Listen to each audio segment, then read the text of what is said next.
Kag sa numero 1 sa mga balita subong nga adlaw.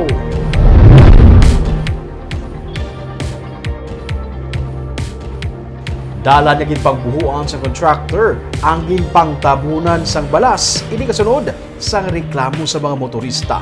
May report si Nico Delfin. Natingala na lang ang mga motorista nga ginpangbuhuan na ang dalan sa Lasal Avenue sang nagligad nga semana bisan wala pa sila may nakita nga diferensya. Pero mas naglibog pagid ang ulo sang tricycle driver nga si Ramil Mahilom nga nagabiyahe sa area sang liwat niya nga Malabyan nga ginpangtabunan na naman sang balas sang contractor ang ila ginpanghimo nga buho sa sementado nga dalan. Kung ay man kami ka ano sang DPWH. Pata ni in kaso may mga morning nga mga project tapos gintabunan malang to subong sang Tabunan duta. mo lang nila balas. Oo. Oo. Ano taning inyo tani ayo ya in kaso kung may mga morning Kami lang. sa sira klase na lang tani na kung gusto nilang brown eh. Oo. Sira klase kasi wala na ano wala. Di sako. Kung hindi sako, Tapos traffic pakisada. traffic daan may klase pang Lasal.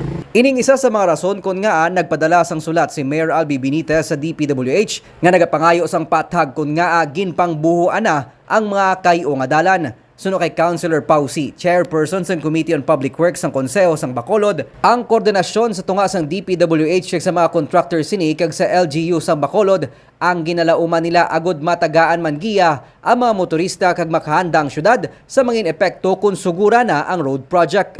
Actually, hindi gid man pala tani dapat balahaw kay ti tani if magbuho tani obra dayon. Kisa nang gina-delayed balahaw ti nami iman tani ti parin kabalaman ta number 1 is yung traffic gid ang problema ta diri. So kung buuan ti syempre nang kaano man na makasagabal man na especially sa mga salakyan bala ti syempre mag-agi ka dayaga gudol-gudol da ti syempre guba salakyan to may chances bala tungod sa sina hindi gid siya tani so Sa napulo ka mga road kag drainage nga ginapatigayon sa syudad, siyam diri ang ginapatuman sa DPWH para mapahagan-hagan ang traffic sa Lasal Avenue. Iga istoryahon ang mga eskwelahan nga nahamtang diri nga kung pwede buksan ang iban nga mga gate para mabuhina ng kadamuon sa mga estudyante nga diri nagaagi kun aga kag kun dismissal. One of the proposal was to open some other gates during that time para mas lasig magwa ang mga salakyan.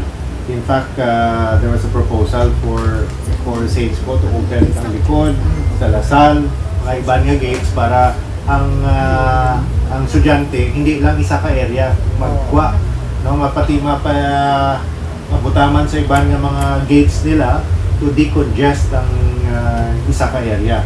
Isa man ka task force ang gintukod sang syudad nga mokaron na magausisa sa mga road kag drainage projects sa syudad. Nico Delfin para sa DGCast Negros.